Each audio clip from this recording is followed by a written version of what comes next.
მოგესალმებით, დავიწყოთ ბიზნეს ინსაიდერი, ტრადიციულად 4 შაბათს რადიო სივრცის ეთერში, ბიზნეს ინსაიდერში ვსაუბრობთ ეკონომიკის აქტუალურ საკითხებზე. დღეს კიდევ უფრო აქტუალური თემა, რომელიც არ ვიცი წლის რა პერიოდი შეიძლება გამოვყო, რომ აქტუალური არ იყოს. ვსაუბრობთ ენერგეტიკაზე, ენერგოპოლიტიკაზე, სხვა შორის საკმაოდ ბევრი და საინტერესო თემა განსახილველი პრემიერის მხრიდან არაერთხელ იქნა გაჟღერებული ეკონომიკა როგორც ენერგეტიკა როგორც ეკონომიკის ერთ-ერთი პრიორიტეტული მიმართულება მთლიანობაში ენერგოსექტორი, მათ შორის საქართველოს საკმაოდ ამბიციური მიზანი გახდეს უახლოეს წლებში 2030 წლისთვის თვითკმარი ქვეყანა.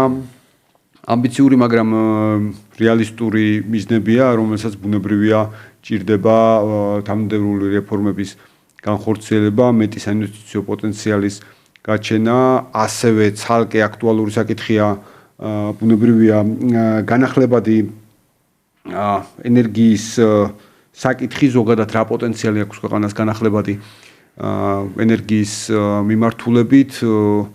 მათ შორის რამდენიმე კვირის წინ ჰქონდა ეკონომიკური ფორუმი, რომელიც სწორედ მიეძღვნა განახლებადი ენერგიის საკითხებს.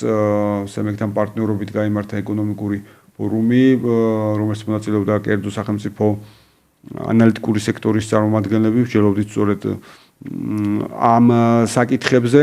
თემა საკმაოდ ფართოა და ბუნებრივია, როდესაც ამ თემაზე ვსაუბრობთ, ჩვენი აზრით ვსაუბრობთ ყველაზე უფრო რელევანტურ სტუმართან ერთად. ბატონი დავით ნარმანია ჩვენი სტუმარი, სემეკის თავმჯდომარე. ბატონ დავით, მოგესალმებით. მოგესალმებით. მობრძანებისათვის რადიო სივრცეში, ბიზნეს ინსაიდერში, თუმცა ვიდრე გავშლდეთ დეტალურად საკითხებს, აუცილებლად მინდა გკითხოთ Energy Communities ენერგეტიკული გაერთიანების 20 წლის საიუბილეო ღონისძიების შესახებ, რომელშიც თქვენ მონაწილეობდით, ვისწრაფ რომ განსაკუთრებულად აქტიური და მიდარ წეს მით უმეტეს ესეთი აქტუალური თანამშრომლობა გვაქვს ენერგეტიკული გაერთიანების მიმართულებით. თუ შეიძლება ამის შესახებ, ამით რომ დავიწყოთ ჩვენ დღევანდელი საუბარი. მოგესალმებით გიორგი, პირველ რიგში მივესალმები მსმენელებს, მაყურებლებს. ევროპის ენერგეტიკული გაერთიანება არის ძალიან მნიშვნელოვანი ევროპული ორგანიზაცია, რომელთანაც ჩვენ როგორც ენერგეტიკის მარეგულირებელ კომისიას გვაქვს ძალიან მჭიდრო თანამშრომლობა, განსაკუთრებით მას შემდეგ, რაც ენერგეტიკაში დავიწყეთ რეფორმები და ეს ყველაფერი გააქტიურდა მას შემდეგ, რაც 2019 წლის ბოლოს ახალი კანონი იქნა მიღებული ენერგეტიკის და წყალმომარაგების შესახებ და ეს ახალი კანონი და ამის შემდეგ უკვე ჩვენს მიერ მიღებული რეგულაციები ეს არის წმინდა ევროპული ყაიდის რეგულაციები. აქედან გამომდინარე, ჩვენ მათთან ძალიან ბევრი კვეთა გვაქვს და ძალიან ბევრი საკითხია, რომელსაც მათთან ვათანხმებთ და ვიღებთ ასევე ძალიან საინტერესო რეკომენდაციებს. ამიტომაც ბუნებრივია ევროპის ენერგეტიკული გაერთიანების 20 წლის იუბილეზე ვიყავით წარმოდგენილი. ეს არ იყო მხოლოდ საიუბილეო ღონისძიება, მას ჰქონდა როგორც საქმიანი, ასევე საიუბილეო დატვირთვა. ამ ღონისძიებაზე გახლდით კომისიის წევრ გიორგი ფანგანთან ერთად და მათთან ვისაუბრეთ რეფორმებზე, რომელიც ჩვენთან მიმდინარეობს ენერგეტიკის სექტორში და ასევე სხვადასხვა მარეგულირებელი უწყების წარმომადგენლებთან ჰქონდა ასევე შეხვედრები, როგორც ფორმალურ, ასევე არაფორმალურ გარემოში. ევროპის ენერგეტიკულმა გაერთიანებამ ბოლო პერიოდშიც ძალიან მნიშვნელოვანი რეკომენდაციები მოგცა ჩვენ იგივე ნეტო აღრიცხვის სისტემიდან ნეტო დარეცხვის სისტემაზე გადასვლასთან დაკავშირებით. ამდენად დაუდასტურეთ ჩვენი ღრმა პატივისცემა ჩვენს ევროპელ პარტნიორებს, კოლეგებს და გამოვთქვით მზაობა მომავალშიც ასევე ძალიან მჭიდრო თანამშრომლობასთან დაკავშირებით. მე დარწმუნებული ვარ, რომ ეს ასეც გაგრძელდება ამ კუთხით და მართლაც მნიშვნელოვანია ბუნებრივია საქართველოს თანამშრომლობა ევროპის ენერგეტიკულ გაერთიანებასთან. ამავდროულად რომ დაუბრუნდეთ შიდა საკითხებს, სემეკის საქმიანობის 2025 წლის მეორე კვარტლის ანგარიში გამოქვეყნდა, უნიშნელობას ერთ-ერთი მთავარი დოკუმენტია რა ძირითადად საკითხებს მოიცავს, რომ შევაფასოთ, ასე ვთქვათ, მიმდინარე ტენდენცია ამ ანგარიშის მიხედვით. მარეგულირებელი კომისია კვლავაც აქტიურად მუშაობდა ჩვენი რეგულირების ქვეშ მყოფი სექტორების განვითარებაზე, მის ხელშეწყობაზე, რეგულირებაზე და ჩვენ პერიოდულად ვაქვეყნებთ კვარტალურ ანგარიშებს და წლიურ ანგარიშებს. მეორე კვარტალი გამორჩეული იყო რამდენიმე მნიშვნელოვანი მოვლენით, კერძოდ მელიორაციის სექტორს გამოვყოფდი, რომელიც არის ახალი სექტორი, რომელსაც ჩვენ ვარეგულირებთ. აქ დამტკიცდა კიდევ დამატებით ახალი წესები, აღრიცხვის ფორმები, რომლის მიხედვითაც ეს სექტორი ეტაპობრივად რეგულირების ქვეშ ექცევა. ასე მნიშვნელოვანია ის, რომ ჩვენ მეორე კვარტლის განმავლობაში არასწორად დარიცხული ან უსაფუძვლოდ დარიცხული თანხების სახით მომხმარებლებს 100,000 ლარამდე ჩამოვაწერეთ. გარდა ამისა, პერიოდული მარეგულირებელი აუდიტი ჩაუტარეთ მსხვილ ენერგეტიკულ კომპანიებს, როგორიც არის საქართველოს სახელმწიფო ელექტროსისტემა, როგორიც არის თელასი, ენერგოპრო, თბილისი ენერჯი, სოკარ ჯორჯია გაზი, საქორგაზი და შესაბამისად უყურებთ მათ ხარჯებს მარეგულირებელი აუდიტის შედეგად უყურებთ, იმიტომ რომ ჩვენ როგორც მარეგულირებელს პულსზე უნდა გვედოს ხელი, რათა ამ კომპანიებმა არ გაწიონ ისეთი ხარჯები, რომელიც არ არის დაკავშირებული კომუნალური სერვისების მიღებასთან. და თუ ისინი მაინც წევენ ესეთ ხარჯებს, ესეთი ხარჯები არ გაითვალისწინება ტარიფის გაანგარიშების დროს. ხო, ეს მნიშვნელოვანი ელემენტია, რომ მხოლოდ ის ხარჯები აითვლება ტარიფში, რომელიც უშუალოდ არის გათვალისწინებული მათი მომსახურების მიერ. კი ბატონო, ჩვენ 2 წლის წინ ცალკე გამოვყავით მარეგულირებელი აუდიტის დეპარტამენტი. არის რთული, თუმცა მას შემდეგ გამარტივდა, რაც მარეგულირებელი აუდიტის წესები დავამტკიცეთ. და პირდაპირ ამ წესში წერია თუ რა არის ის აუცილებელი ხარჯი, რომელიც გაითვალისწინება, ზოგიერთ ხარჯთან მიმართებაში დადგენილი უაკიდეთ ზღვრები, რაზე მეტიც არ უნდა იყოს კონკრეტული ხარჯი, მაგალითად თქვათ, კომუნალური კომპანიის ხელმძღვანელის შრომის ანაზღაურება, ასევე სხვადასხვა რანგობრივად დასაქმებული პირების საშუალო ანაზღაურებასთან დაკავშირებული საკითხები და ასე შემდეგ. ერთ ძალიან მარტივ მაგალითს მოვიყვან, პირობითად თქვათ, თუ სამსახურებრივი მივლინება უწევს კომპანიის თანამშრომელს ან ხელმძღვანელ პირს და ის პირობითად თქვათ, ბიზნეს კლასის ავიაბილეთი თუ იმგზავრებს, მას მხოლოდ ეკონომ კლასის ავიაბილეთის თანხა უნაზღაურდება და არა ბიზნეს კლასის. ამ დონემდე ჩავდივართ, კი ბატონო, ყველა თეთრამდე ჩავდივართ და კიდევ ერთი ძალიან მარტივი მაგალითი მინდა მოვიყვანო, როცა თავის დროზე ჩვენ ელექტროენერგიის ტარიფს ვადგენდით 2020 წლის ბოლოს, მაშინ გადაანგარიშება, რაც გავაკეთეთ, ჯამში 2 გამანაწილებელ კომპანიას, როცა ხარჯების აუდიტი ჩაუტარეთ, თითქმის 70 მილიონი ლარი არ გაუთვალისწინეთ. და ეს არის სწორედ ის, ასე თქვათ, სწორი ტარიფის დადგენის პოლიტიკა, რომელზეც მარეგულირებელი კომისია ყოველთვის მუშაობს და აკეთებს აქცენტს. ამიტომაც ყველა ხარჯი თითეული თეთრის ჩათვლით ექცევა ჩვენი მარეგულირებელი აუდიტის ქვეშ. ამ კუთხით მართლაც ესეთი სიმშვიდის გარანტია, რომ ტარიფში ესეთ მხოლოდ სამართლიანად ასახული ნაწილია, რაც რეალურად გვჭირდება ჩვენ რომ შეუფერხებლად მივიღოთ. რა თქმა უნდა, კომუნალური კომპანიები როგორც წესი ამას არ ეთანხმებიან, როცა ჩვენ ხარჯებს ესე სიღრმისეულად სადაც იმ დონეზე ჩადიხართ, რომ ბიზნეს კლასია თუ ეკონომ კლასი ბუნებრივია, მაგრამ აბსოლუტურად სწორი მიდგომაა სახელმწიფოებრივი. რა თქმა უნდა, და ესეთ შემთხვევაში ასაჩივრებენ კიდე სხვადასხვა ინსტანციებში სასამართლოში, თუმცა არ ყოფილა შემთხვევა, რომ ჩვენს მიერ დათვლილი ხარჯები ან დადგენილი ტარიფისთვის სასამართლოს გადაეხედოს და გადაეხედოს. მაგრამ დავები ყოფილა ამ ნაწილზე, ესე იგი სასამართლო ნაწილზე. ნიშნავენ, იმიტომ რომ ხშირად როცა ვსაუბრობთ ხოლმე სემეკის როლზე, ვფიქრობ, რომ თითოეულ ჩვენგანისთვის ესეთი დაცულობის გარანტია ამ კუთხით, რომ ზედმეტი ხარჯი არ გავწიოთ იმ ნაწილში, რაცაც სახელმწიფო თვლის, რომ არ არის ეს არ შეესაბამება რეალობას. ინვესტიციები სექტორში, თქვენი შეხედულება ამ საკითხზე, რამდენად მიმზიდველია სექტორი, ან რა უნდა გავაკეთოთ, რომ კიდევ უფრო მიმზიდველი გავხადოთ ინვესტორებისთვის. ფაქტია, რომ პოტენციალს ყველა ვხედავთ, ყველა საუბრობს, რომ ამ სექტორში პოტენციალი არის, თუმცა როგორ შეიძლება ეს უფრო მეტად დავანახოთ ამ სექტორში ინვესტირების სურვილებს.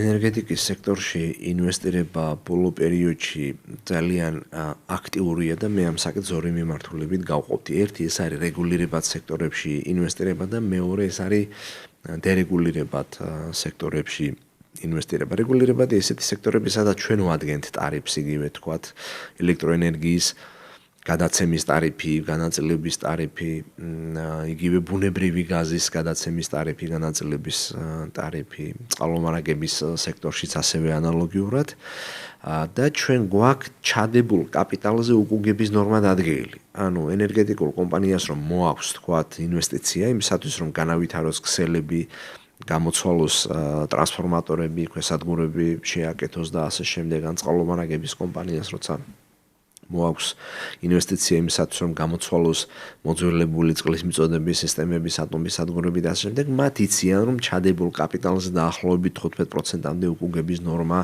არის გათვალისწინებული. და ეს ნორმა პერიოდულად ჩვენს მიერ გადათვლადია. ჩვენ ვიღებთ საქართველოს ეროვნული ბანკიდან სხვადასხვა ეკონომიკურ ფინანსურ პარამეტრებს და ამ პარამეტრებზე დაყრდნობით კონკრეტული ფორმულით ვანგარიშობთ ჩადებულ კაპიტალზე უკუგების ნორმას. ამიტომ ინვესტორი დაზღვეულია ჩვენივე გადაწყვეტილებით, რომელიც არის საჯარო, იცის თუ ჩადებულ კაპიტალზე რა უკუგებას მიიღებს ის მომავალში. ამიტომაც დაინტერესებული არიან რომ მოიზიდონ ფული, მათ შორის საფინანსო დაწესებულებებიდან და ჩადონ ეს ფული ინვესტიციის სახით. სწორედ ამიტომაც ბოლო პერიოდში გაიზარდა საინვესტიციო აქტივობა. პირობითად თქვა თუ 50-60 მილიონს დებდა წლიურად ქსელში, ქვესადგურებში და ასე შემდეგ, ყოველწლიურად უკვე ეს მოცულობა გაიზარდა 100,000 ლარამდე. ენერგოპრო თუ 60-70 მილიონ ლარს დებდა რეგიონებში ქსელების ამოცვლაზე, ტრანსფორმატორების გამოცვლაზე და ასე შემდეგ, გასამაგებულია და 200 მილიონ ლარს დებს საშუალოდ ყოველწლიურად და ასე შემდეგ. ანალოგიურად ბუნებრივი გაზის სექტორში და ახლობებით 100 მილიონი ლარით მეტი მხოლოდ 2024 წელს იქნა ბუნებრივი გაზის სექტორში დაგეგმილთან შედარებით დახარჯული.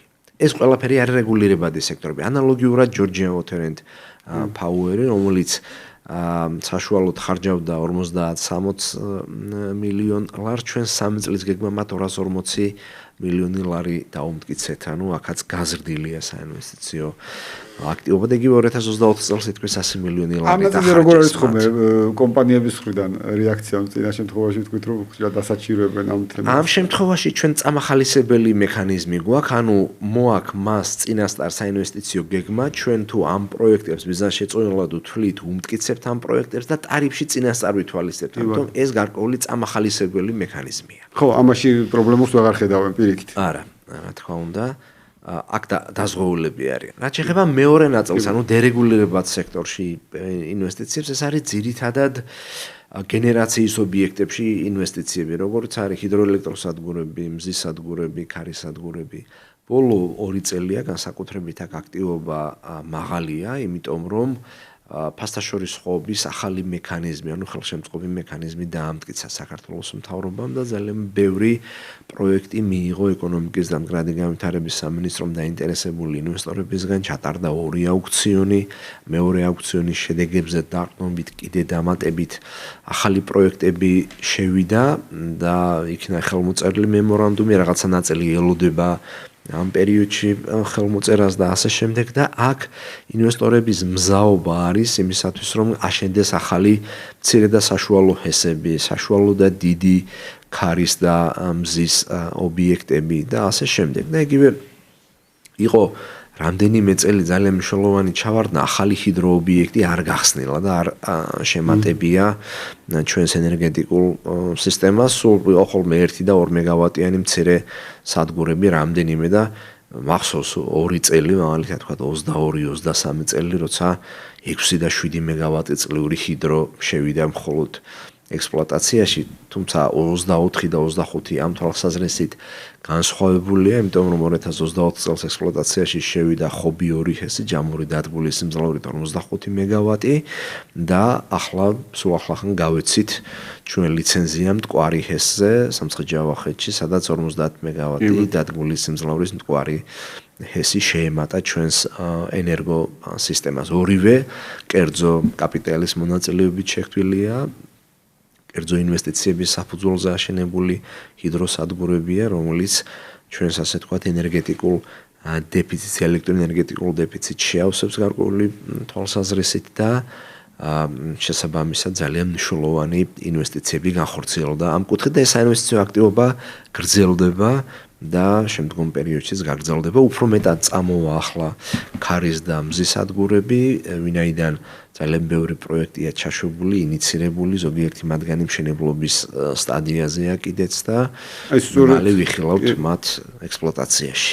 კი ბატონო, ხშირ შემთხვევაში მაინც ჰიდროზე კეთდება ხოლმე ჩვენ შემთხვევაში აქცენტი ზოგადად ჩვენ ცნობადობა ცნობიერების თვალსაზრისით რეალურია ეს ასე ვთქვათ მითი არ არის ეს ნაწილი, მაგრამ მუდმივად საუბარი იმაზე რომ საქართველოს წყლის ქვეყანა და ჰიდროსადგურების მნიშვნელობა, რაც გასაგები ნაწილია, ერთია ვთქვათ რამდენად ვითვისებთ მაქსიმალურად ამ პოტენციალს, აქ არის კიდევ ბევრი რესურსი, მაგრამ ზოგადად როცა განახლებად ენერგიაზე საუბრობთ, მათ შორის აი ქარი და მზის ტენდენცია ამ საკითხზეც რომ კიდევ უფრო ვრცლად ვისაუბროთ, აი რამდენად შეფასებული გვაქვს რა პოტენციალი აქვს ქვეყანას და სად გვაქვს შედარებით სწრაფი ზრდის შესაძლებლობა პენტაკლებად რამდენადაც შეიძლება დაეხმაროს იმ მიზანს რომელიც აი თვითკმარობისკენ მივყავართ პირობით. მზის და ქარის სადგურები საქართველოში არის ძალიან პერსპექტიული, იმიტომ რომ მზე საათები არის საკმაოდ მაღალი, განსაკუთრებით ეს არის ქვემო ქართლის, შიდა ქართლის, სამცხე-ჯავახეთის რეგიონები. და ქარის კვლევები არის გაკეთებული რამდენიმე ადგილას, მათ შორის ერთ-ერთი მშენებარე ქარის სადგურია კიდეც, რომელიც მალე დამთავრდება რამდენიმე თვეში შიდა ქართლის რეგიონში და შეემატება ჩვენს ენერგო სისტემას. მზის ენერგიის განვითარების ნაწილში ჩვენს მიერ დამტკიცებულმა ნეტო აღრაცხვის წესმა ძალიან დიდი ბიძგი მისცა და განავითარა. თუ შეიძლება კიდევ უფრო ცლად უთხრათ ჩვენს მაყურებელს. კი ბატონო, 2016 წლიდან სემეკმა დაიწყო ეგრეთ წოდებული ნეტო აღრაცხვის სისტემის განვითარება, რაც გულისხმობდა იმას, რომ ნებისმიერ ფიზიკურ და იურიდიულ პირს საშუალება მისცა საკუთარი სახლის სახურავზე თუ ეზოში დაეყენებინა მზის სადგურები, მზის პანელები, მცირე ქარის სადგური, მცირე ჰიდროელექტროსადგური, რომლის ჯამური დადგმული სიმძლავრე თავიდან 100 კილოვატი იყო და მე გავზარდეთ 500 კილოვატზე, ანუ 9 მეგავატამდე დადგმული სიმძლავრის ერთ საკადასტრო ერთეულზე, ერთ აბონენტზე. და რაცაც გამოიმუშავებდა ეს სისტემა, რაღაცა ნაწილი მოეხმარა მომხმარებელს და რაღაცა რაც სიჭარბე ექნებოდა, ეს სიჭარბე ავტომატურად გადაედინებოდა ქსელში და ყოველწლიურად წელიწადში ერთხელ ენერგოკომპანია ახდენდა ამ ენერგიის ქსელში შეშვებული ჭარბი ენერგიის თაობაზე ანგარიშწორებას, ანუ მომხმარებელს ურიცხავდა თანხას. ჯამში 2024 წლის მდგომარეობით 1600 ერთეულზე მეტი ესეთი მიკრო სიმძლავრის სადგური დამონტაჟდა. რაღაცა გარკვეული ნაწილის მონტაჟი ახლაც მიმდინარეობს ძალიან ინტენსიურ რეჟიმში და ჯამური დადგმული სიმძლავრე 150 მეგავატზე მეტი შეიქმნა. რაც ნამდვილად ძალიან მნიშვნელოვანია. ერთის მხრივ ამან ბიძგი მისცა მზის სისტემების განვითარებას და დამატებითი მწვანე ენერგიის ხელშეწყობას საქართველოს და მეორეს მხრივ გაჩნდნენ და გაიზარდნენ მზის ენერგიის ინსტალაციით დაკავებული კომპანიები. პრობლემაა რომ ძალიან ხება გაწყვეტილებული შეუერღებელი თვალითაც კი ჩანს მათ შორის უკვე საქართველოში არა მხოლოდ ცენტრალურ მაგისტრალზე, არამედ მთელ რიგ რეგიონებში, პერიფერიულ ნაწილებშიც კი რომ მზის ენერგია სრულად რაღაც სხვა განზომილებაშია. კი, რა თქმა უნდა. 9 მეგავატამდე დადგმული სიმძლავრის ძალიან ბევრი ესეთი მიკროსადგური აშენდა, 2 მეგავატამდე სიმძლავრის რამდენიმე სადგური ასევე აშენდა და შევიდა ექსპლუატაციაში და კომპანიებიც გაიზარდნენ, მათ ძალიან ბევრი კვალიფიციური პერსონალიც მოიზიდეს ამასობაში და ასაქმეს და ასე შემდეგ და უკვე როცა დიდი სადგურების მშენებლობა დაიწყება, ისინი მზად არიან ამ დიდი სადგურების მშენებლობისთვის, იმიტომ რომ კვალიფიკაცია აქვთ უკვე შესაბამის პერსონალს. მანამდე ეს სიახლე იყო ჩვენთან და არავინ არ იცოდა, დადიოდნენ საზღვარგარეთ და იქ სწავლობდნენ ამ როგორ განახორციელებინა თქვა ესა თუ ის მცირე პროექტიც კი. მომზადებულმა კადრებმა სხვები გადაამზადეს. ამიტომ ამით მეორე ძალიან კარგი საქმეც გაკეთდა ქვეყანაში. ბატონო, რამ გამოიწვია ჯამში სფეროს სტიმულირება, მათ შორის სახელმწიფოს მხრიდან, რომ ერთის მხრივ მოთხოვნა გაჩნდა რომ თუნდაც მოსახლეობას მოუნდა ერთია, მაგრამ მეორეა იგივე ეს მცირე კომპანიები გაჩნდა და აბსოლუტურად ორმა ფაქტორმა ითამაშა გადამწყვეტი როლი. ერთი ის, რომ ძირითადი მწარმოებელი მაინც ამ მზის პანელების და ინვერტორების არის ჩინეთი. ჩინეთში ძალიან ბევრმა კომპანიამ დაიწყო ამის წარმოება და შესაბამისად მაღალი კონკურენცია გაჩნდა, პლუს ჩინეთმა ხელი შეუწყო წარმოებას და ასუბსიდირა გარკვეული ნაწილი. აქედან გამომდინარე, ბოლო წლების განმავლობაში მზის პანელების და ინვერტორების ფასი შემცირდა მნიშვნელოვნად, განსაკუთრებით მზის პანელების ფასი, ამიტომ უფრო იაფი დაჯდა საშუალოდ 1 კილოვატის ინსტალაცია. და მეორე, ჩვენს მიერ დადგენილმა შეღავათებმა, კერძოდ მარეგულებელმა კომისიამ დაადგინა შეღავათები, რომ ქსელში შეშვებული ენერგია განთავისუფლდეს ქსელური მომსახურების ტარიფისგან. და ამან ბიძგი მისცა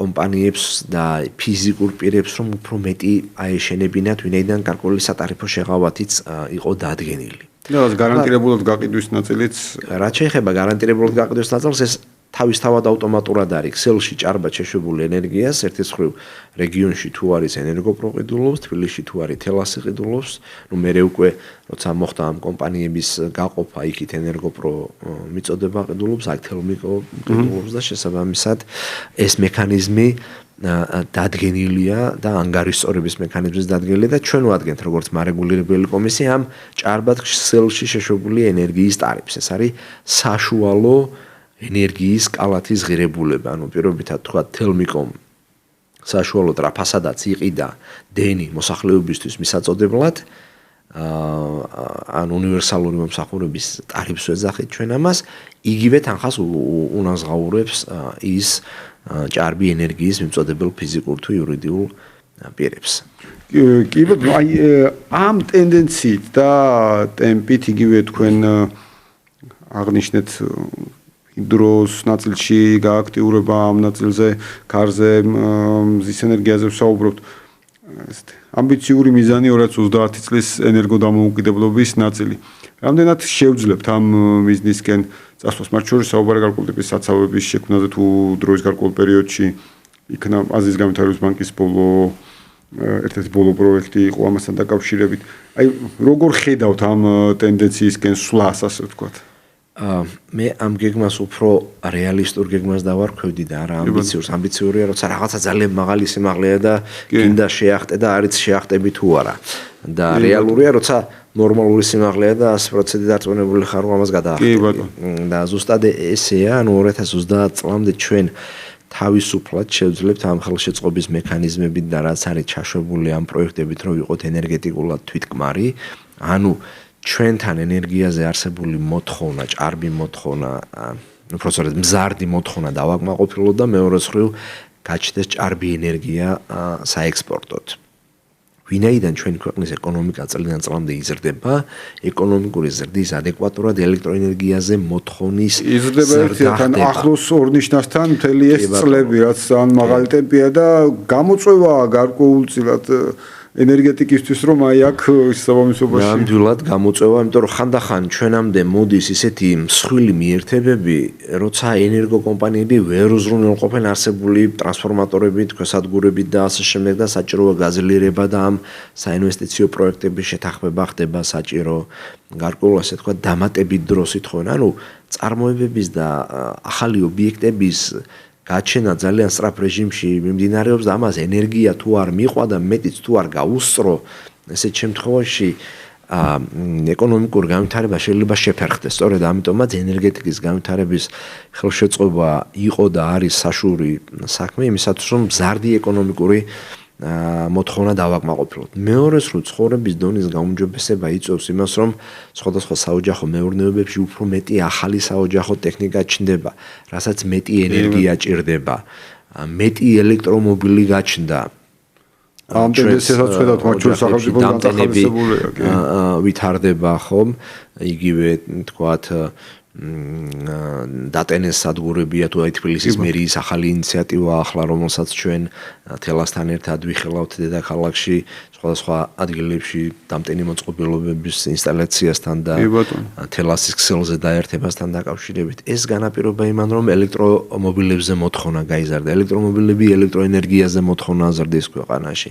ამიტომ მნიშვნელოვანია, რომ სწრაფად და დროულად განვითარდეს დამატებითი ენერგოობიექტები, ის პროექტები, რომელიც არის ჩაშვებული მშენებარე ჰიდროელექტროსადგურები, მზის სადგურები, ქარის სადგურები და 2030 წლამდე ნამდვილად შევძლებთ წინ 4 წელია რომ ახალი ობიექტები გაჩნდეს და დავაკმაყოფილოთ მოთხოვნა. ჩვენ გარკვეული პერიოდი სიჭარბე ახლაც გვაქვს და გვექნება მომავალშიც და ეს არის ხოლმე კითხვა რას უშვებით ამ სიჭარბეს. კი ბატონო, ამ სიჭარბის დაფინავების ინსტრუმენტიც არის, ჩვენ გვაქვს მეზობელ ქვეყნებთან შესაბამისი მაღალი ძაბვის გადამცემი ხაზები, იგივე თქვა სიჭარბე ამ წლის გაზაფხულზე ჭარბი ენერგია გაედინებოდა თურქეთში, სომხეთში და იგივე შავი ზღვისქვეშა კაბელის პროექტი, რომელიც არის ინიცირებული და ტექნიკურ-ეკონომიკური კვლევა საკმაოდ პოზიტიურ შედეგს აჩვენებს, არის ასევე მომავლის ძალიან მნიშვნელოვანი პროექტი სწორედ ჩვენი ჭარბი ენერგიის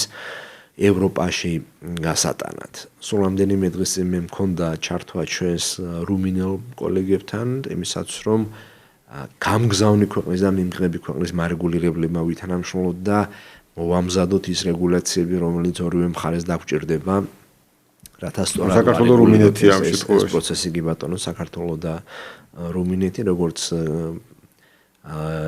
ექსპორტიორი ქვეყანა და იმპორტიორი ქვეყანა, რომლიდანაც მე უკვე ევროკავშირში უნდა გაიშალოს ეს ენერგია, ამიტომ ჩვენ ვთქვით, რომ მოდი თავიდანვე დავიჭიროთ თადარიგი, ვიდრე ტექნიკური საკითხები მიმდინარეობს და მუშავდება ამასობაში ჩვენ რომ შესაბამისი მარეგულირებელი ჩარჩოები შევქმნათ. უცხოში სიჭარბის პრობლემა არ არის, ასე რომ ვთქვათ, მით უმეტეს კაბელის შემთხვევაში მეტი სიჭარბე. კი ბატონო და შევძლებთ მის რეალიზებას. მოკლედ, კიდევ ერთი თემა, რომელიც ასე ვთქვათ, აქტუალური არის ყოველთვის, ყოველ შემთხვევაში თემა თავისთავად საინტერესოა.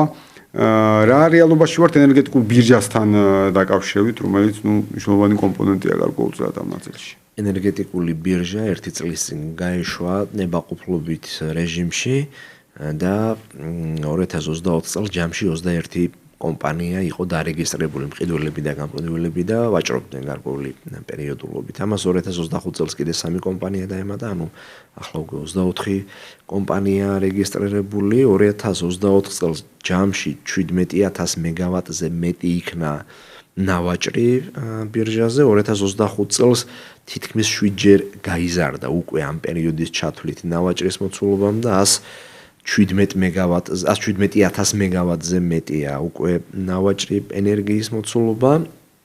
საშუალო შეწონილი ფასი დაახლოებით 13 თეთრია 1 კილოვატ-საათ ენერგიაზე, რაც საშუალო საბალანსო ფასზე ნაკლებია და ჯამში კომპანიები, რომლებმაც ივაჭრეს, იგივე თქვათ 2024 წელს 400.000 ლარზე მეტი დაზოგეს ამით, ხოლო კომპანიები, რომლებმაც ივაჭრეს 2025 წელს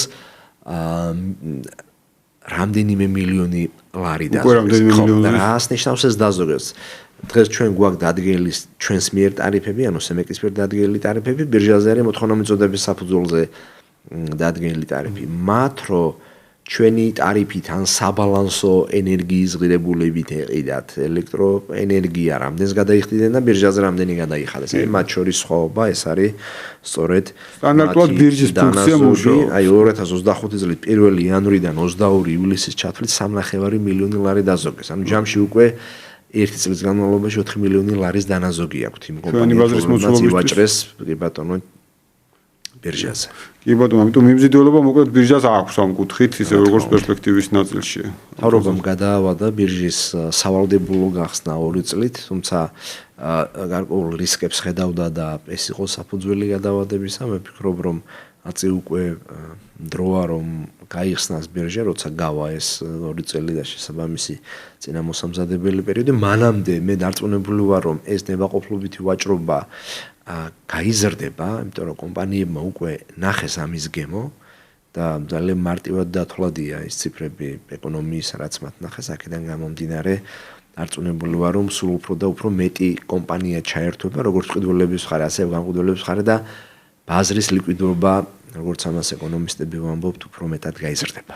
კი ბატონო, აუცილებლად უნდა შევეხოთ ერთ თემას, რაც დასაწყისში თქვენ ახსენეთ, საუბარი შეეხება მელიორაციის სექტორს, რომელიც თქვენი მანდატის ქვეშ გადმოვიდა, ვთქვათ, რეგულირების ნაწილი, რა ვითარება გვაქვს ამ კუთხით, მათ შორის არის წყლის მოხმარების ნორმების წინასწარ განსაზღვრა. არ არის მარტივი საკითხი, მელიორაციის ნაწილი, რა შეიძლება შეედაროს სირთულით, მაგრამ ერთ-ერთი გამოკვეთილად რთულია და ეს ის პროცესია, რომელიც სანიმუშოდ მოწესრიგებულობით ვერ გამოირჩევა, ვერც მომხმარებლების კულტურა გვაქვს, შესაბამისი უნდა ვაღიაროთ. კი ბატონო, მომხმარებლებს ყოველთვის უნდათ რესურსი და წყალი უფასოდ, თუმცა ამ ყველაფრის მომხმარებლამდე მიტანას საკმაოდ სოლიდური ხარჯები ჭირდება, ამიტომ ეს რესურსი უფასო ვერ იქნება. არც ერთ ქვეყანაში არ არის უფასო, თუმცა მთავრობა სხვადასხვა პროექტებით და პროგრამებით ხელს უწყობს სოფლის მეურნეობის სუბსიდირებას, მათ შორის მორწყვის სუბსიდირებას და ჩვენთანაც ესეა, მელიორაციას ძალიან მინიმალური თანხები ამოაქვს იმ სიმბოლური მორწყვის ტარიფიდან, რაც არის ჩვენს მიერ დადგენილი და გაცილებით დიდი ნაწილი ბიუჯეტიდან ფინანსდება ხარჯებისა. აქედან გამომდინარე, ყველამ უნდა იცოდეს ფერმერმაც და ინდივიდუალურმა პირებმაც, რომ მათ რა წყალიც მიეწოდება ძირითადი ნაწილი ამ წყლის ხარჯებისა დაფარულია მთავრობის მიერ. თუმცა ხშირად ისე რომ მოდის წყალი და მოურწყავ, მაგრამ წესები არ იყო, აქედან გამომდინარე, მას შემდეგ რაც ჩვენ კანონით დაგვევალა მელიორაციის სექტორის რეგულირება, საირიგაციო წყლის მიწოდება მოხმარების წესები დამტკიცდა, შესაბამისი აღრიცხვა ანგარიშგების ფორმები დამტკიცდა, დავავალეთ მელიორაციის კომპანიას, რომ რეჟიმულად მიუდგეს ამ საკითხებს და გამოაქვეყნოს რწყვების რეჟიმები, იმიტომ რომ წყლის მოცულობაც შეზღუდულია, ხო, თუ მხოლოდ ერთი მიმართულებით იქნა წყალი გაშვებული, ბოლოს რაღაცა მომხმარებელი როა იმასთან ვერ მივა წყალი, აქედან გამომდინარე თავში ვინც არის სარწყავი სისტემის შუაში, განშტოებაში და ბოლოში ყველამ უნდა იცოდეს, როდის რა რეჟიმით ექნებათ მათ წყალი, შესაბამისად ეს არის ახლა ეს აქტუალური საკითხები, რომელზეც ჩვენ ძალიან მჭიდროდ მუშაობთ მელიორაციასთან, სოფლის მეურნეობის და გარემოს დაცვის სამინისტროსთან და მთელი რიგი შედეგები უკვე გვაქვს რეგიონებში ყველგან ჯერ დასრულებული არ არის ეს პროცესი, მაგრამ იციან ვის, როდის, რა მოცულობის წყალი ექნება და შესაბამისად მორწყვის რეჟიმები, როცა რეჟიმულად იქნება მორწყვა, არის სწორედ ის, რომ ყველა მოიგებს ამით, ყველას დოზირებულად მიუვა იმდენი წყალი, რამდენიც მათ ჭირდება და არა ისე, როცა მიშვებულია წყალი დღეების განმავლობაში. როგორც ზოგადად უფასოს ემართება ხოლმე. კი ბატონო, აქედან გამომდინარე, მე უკვე სხვები ვერ ღებულობდნენ ამ წყალს, ვინც სარწყავი სისტემის ბოლოში იყვნენ ხოლმე. აქედან გამომდინარე, ეს ძალიან მნიშვნელოვანი საკითხია, რომელზეც ჩვენ მუშაობთ. კი ბატონო, და მართლაც ესეთი აქტუალური პრობლემაა ზუსტად ის, რომ დოზირებულად ხდებოდეს მიღება და ყველა მისარგებლოს რესურსი შეზღუდულია ამ ნაწილში, იმიტომ რომ წლებია რეგიონებში გვესმის, მით უმეტეს ვინც ცხოვრობდით და ჩემ შემთხვევაში ბავშვობა გამიტარებდა, ეს მორწყვის საკითხი იყო ხოლმე მუდმივად 10 წლეულების განმავლობაში ფაქტიურად, ეს და უნორმო გამოყენება ერთ-ერთი პრობლემა იყო ამის, ანუ რეალურად ეს რესურსი არსებობდა, უბრალოდ თანაბრად როგორ გაეყო მოსახლეობას, ეს იყო პრობლემური ნაწილი და მნიშვნელოვანია თქვენი ჩართულობა ამ შემთხვევაში. მელიორაციიდან წყალმომარაგებაზე გადავინაცვლებ ამ შემთხვევაში.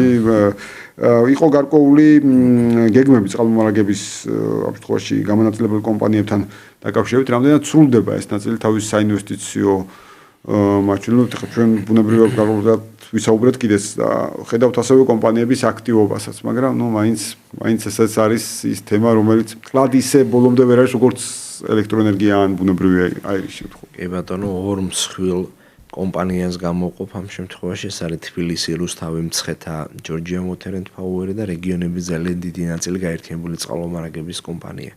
გაერთიანებული წყალმომარაგების კომპანია არის სახელმწიფო კომპანია, ინფრასტრუქტურის სამინისტროს ქვეშ და აღნიშნულმა კომპანიამ ბოლო წლებში მნიშვნელოვნად გაზარდა ინვესტიციების მოცულობა, როგორც სახელმწიფო ბიუჯეტიდან დაფინანსებული პროექტების ფარგლებში, ასევე დონორი ორგანიზაციების მიერ დაფინანსებული პროექტების ფარგლებში და სულ უფრო და უფრო ახალი არეალების მოცვა ხდება და დაქცელვა ხდება, საიდან გამომდინარე იზრდება აბონენტების რაოდენობა, საშუალოწლიურად 3%-იანი ზრდა გვაქვს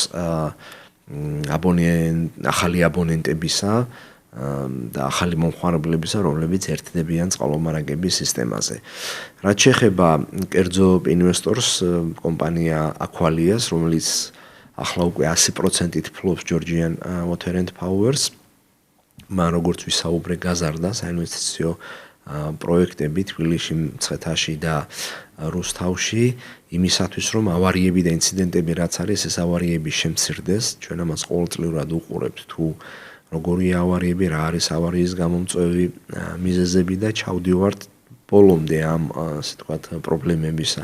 მაგალითად ვთქვათ, რუსთავში ძალიან ხშირი იყო ავარიები, წყლის გათიშვა და ასე შემდეგ და ბოლო 2 წელია ძალიან ინტენსიურად მუშაობთ რუსთავში.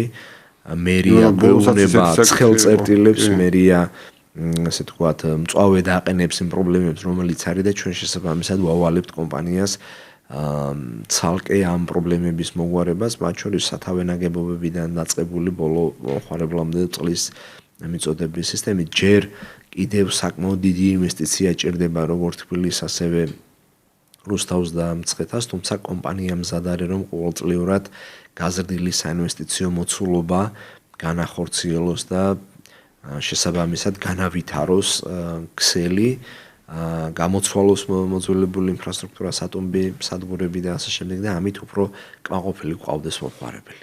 კი ბატონო, ზუსტად მომხმარებელზე მინდა გადავიდე ბოლო კითხვის ნაწილში. მომხმარებლის ფლობების დაცვა თქვენ დასაწყისში აღნიშნეთ ის თანხები, რომელიც მომხმარებლებს ჩამოეჭრათ ან არასწორი დარიცხვით ან სხვა ტექნიკური პრობლემებიდან გამომდინარე. ჯამურად როგორ უყურებთ ტენდენციებს მათ შორის მოსახლეობის საჩივრებთან დაკავშირებით? ტენდენცია როგორია? აქტიურია მომხმარებელი, კლება გვაქვს, და გვაქვს, რამდენად ისეთია მომართულია? მომხმარებელი არის ძალიან აქტიური და მომხმარებლის აქტივობა დიდწილად განაპირობა იმან, რომ ჩვენ ხშირად ვეუბნებით მომხმარებლებს სხვადასხვა საინფორმაციო საშუალებებით, რომ თქვენ უფლება გაქვთ თუ რაღაცას თქვენ გამოიწვიეთ მომხმარებელი ვიტყვი ასე. რომ მოგმართეთ, იმიტომ რომ მომხმარებლისგან თუ არ მივიღეთ ჩვენ პრობლემები ისე ვერ გავიგებთ სიღრმისეულად სად რა ხდება. ამიტომ მომხმარებლები მოგმართავენ ჩვენ სხვადასხვა საშუალებებით. არ არის აუცილებელი მოვიდეს SMEC-ის ოფისში და აქ შემოიტანოს განცხადება ელექტრონულად, ცხელი ხაზის მეშვეობით. ძალიან ბევრი საშუალებით არის შესაძლებელი, რომ მათ მოგვაწვდინონ ჩვენ ხმა. 2024 წელს 3000-ზე მეტი საჩივარი და განაცხადი განვიხილეთ ჩვენ და საკმაოდ მოცულობითი არასწორი დარიცხვებიც დავაკორექტირეთ და დაუბრუნეთ მომხმარებლებს ეს თანხები, ისევე როგორც თუ სადმე მიწოდების პრობლემები იყო ასე შემდეგ, ეტაპობრივად ვავალებთ კომპანიებს, რომ ეს ყველაფერი მოაგვარონ, მოაწესრიგონ და ასე შემდეგ. ვერ ვიტყვი, რომ მართლიანობა შემცირდა. კი მაგრამ თუმცა ბევრი რამის მოწესრიგდა მეორეს მხრივ, რაც ჯამში შეიძლება დაეკორექტირებინა ეს ნაწილი. რა თქმა უნდა, თუ ჩვენ მომხმარებლისგან არ მივიღებდით ამ განაცხადებს და საჩივრებს, ხო არ გვეცოდინებოდა პრობლემების გარკვეული ნაწილი, რომელიც თავს იჩენს სხვადასხვა ადმინისტრაციულ ერთეულებში. კი ბატონო დავით, ძალიან დიდი მადლობა კიდევ ერთხელ სტუმრობისთვის. მადლობთ გადაცემაში მოწვევისთვის. დიდი მადლობა, მე ვფიქრობ ყველა ძირითადი საკითხი მიმდინარე პერიოდისთვის აქტუალური საკითხი ჩვენ ამოვწურეთ. რა გამოლევს SMEC-თან აქტუალური თემების ამოწურვას? მე დარწმუნებული ვარ, მათ შორის ახალ სეზონზე ერთ-ერთი პირველი სტუმარი იქნებით, როდესაც ჩვენ უკვე მათ შორის სექტემბრის ნაწილში, აგვისტოს ბოლო სექტემბრის ნაწილში განვაახლებს საუბრობს მათ შორის ენერგეტიკასთან მიმართებაში. დიდი მადლობა კიდევ ერთხელ. დიდი მადლობა მაყურებელს, მსმენელს. დღეს ბიზნეს ინსაიდერი რადიო სივრცის ეთერში დასრულებულია. სულ მცირე პაუზის შემდგომ ჩვენ კვლავ დაგიბრუნდებით, რაც სულად 4 შაბათს 5 საათზე საინფორმაციო გამოშვების შემდგომ. მადლობთ.